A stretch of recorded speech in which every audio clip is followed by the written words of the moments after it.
Welcome to the ClearAdmit MBA Admissions Academy. I'm Graham Richmond, and I'm with Alex Brown, and this lesson is all about essay basics.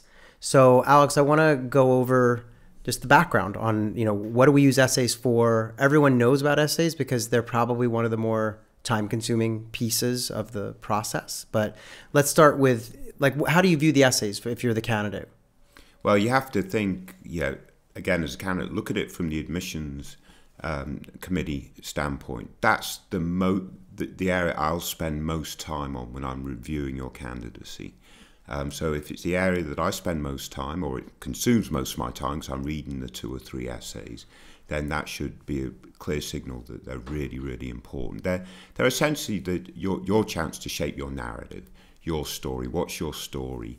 And how do you then articulate that through the essay prompts, that obviously you have to follow those essay prompts very carefully, but you want to be able to articulate what it is that you want to cover. Right. And I guess one thing I'm just thinking about as you're speaking is this idea that we make our personal inventory, which invariably leads to a set of maybe stories that we have or things that we could share. But you're right, you've got to match them to the prompts. I think one of the other things that you have to keep in mind is that there needs to be balance. So, sometimes a school will ask 2 or 3 essay questions and they might suit themselves only to one area of your candidacy, but you need to work hard to figure out ways to bring in the other stuff because you only have a certain number of essays to convey your message in. But I agree. I mean, I personally, big fan of the essays because I think you're right. It's your chance to shape everything. And it's something that you have, I would say, 100% control over. Yeah. You can't control your GPA, at least not at this point, right? It's sort of a set in stone thing. So let's get into some of the tactical stuff. So I'm looking for stories for the essays.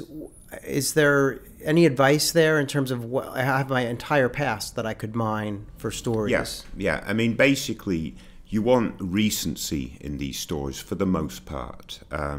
If you're asked about a failure, that might not be the one story that doesn't want to be yesterday or that recent, right? So for a failure essay, you want to have enough time from the failure to show change and another example that shows that you've learned from that situation.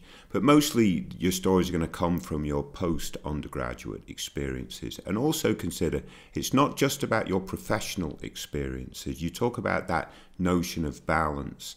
If you have interesting outside of work activities, volunteer experiences, or just other life experiences, they can all serve as great materials for these stories. And that's why it's so super important as a very first step to create that personal inventory that we did a deep dive on in an earlier lesson. So don't tackle the essays until you've done all the hard work and created that source document. Yeah, agreed. I guess one of the other things I'm thinking about is you gave this piece of advice about how recent stories are good and the exception being a failure. But I also think sometimes with let's say Stanford's essay, what matters most to you and why, I don't mind if there's a formative early early life story in that essay that maybe sets the stage for some other events that you share later in the essay. But I agree. Generally, I think, in fact, I want to say it was MIT Sloan. For a long time, they used to have explicit instructions of how they wanted any kind of story that you're sharing from the professional world to be within the last few years, and that they didn't want it to be, really old hat kind of stuff. So in any event, I think that's great advice. The other thing, this comes up all the time in terms of just a basic piece of advice, is word counts. Yeah. So you used to read files, and Wharton has word counts. What was your view when someone steamrolled past the count? Yeah, stick to the rules, always. 10% above or below, that's adequate, but don't go beyond that. If you go too long, it's a little bit arrogant. You're basically saying I'm much more important than everyone else. If you go too short, why would you run a 20-second commercial when you've got 30 seconds to run that commercial? So stick to the rules within about a 10%.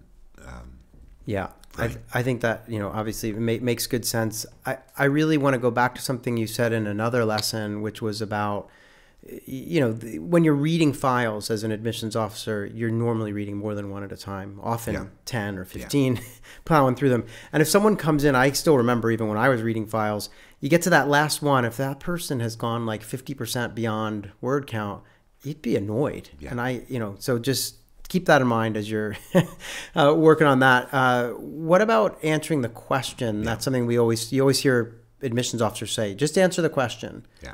Yeah. I mean, what candidates will find is there's quite a few essay questions that school asks that are quite similar in nature.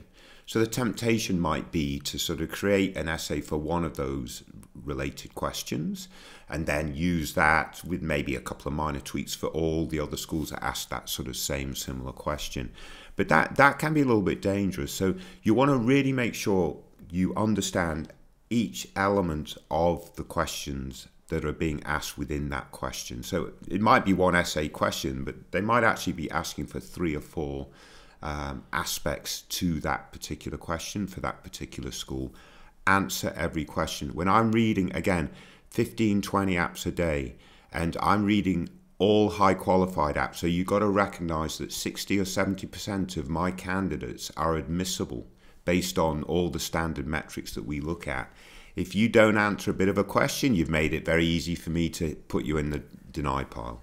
Yeah, and I hate that. I mean, one thing that's funny to me is I feel like there is a piece to the admissions process that is sort of like a test. Can you follow instructions? Yes. And I think that because when you get to business school, you're given lots of assignments and instructions. You got to follow them. So nothing is worse, especially when a school has, like you say, a nuance to their question that's not reflected in your response. It's an obvious cue that you've just copied and pasted from somewhere else. Another thing we talk about is directness and succinctness in these, and maybe elaborate on that, because I think sometimes people would argue this is a creative writing exercise or something. Directness and succinctness. Yeah, I think you're exactly right. It's the type of language you use. You want to make sure it's completely accessible to your reader.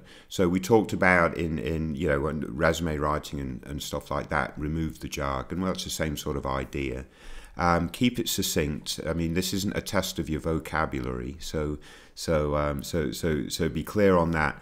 I would also argue that first paragraph is so super important. If you've not got me as a reader truly engaged right in that first paragraph, you're not writing a mystery novel. No suspense necessary. Just get me engaged straight away. Yeah, and I think there is a tendency for people to try to do, and we'll get into it. We have a lesson on what not to do with the essays, which is another one that everyone needs to view, obviously. But I think being direct and succinct is critical, and it's sort of an economy of language because often the word counts are really low, and so you're sort of forced to do that.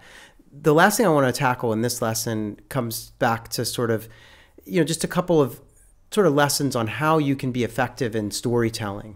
And so one of them is show, don't tell. We hear that all the time. Can you explain what do we mean by that? Yeah, don't tell me you're brilliant, but give us some illustrative examples that show me your successes or the failures from which you learned. But I mean, these are standard rules. These are standard rules in life, right? Yeah. Show, don't tell. Really, really important.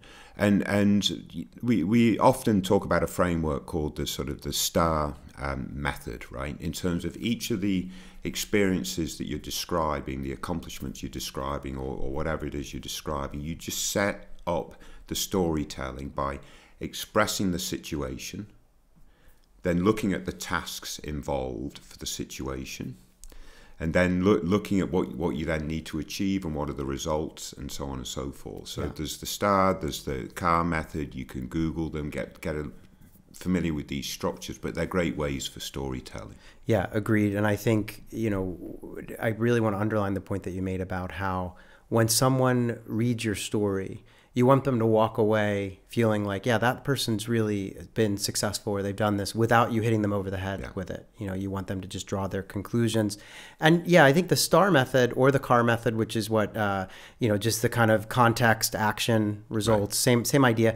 Both of those methods are useful not only for essays, but even in interview situations, sometimes when you're trying to tell a story. So, but these are some of the basics. Obviously, there's a lot. I think we've done about 5 lessons on essays that people can tune into here, but this is a really, basic kind of groundwork. You got to understand these functional parts before you can move on into the details. So up next, we're going to do there's another lesson about essays, and this one is going to be all about things to avoid.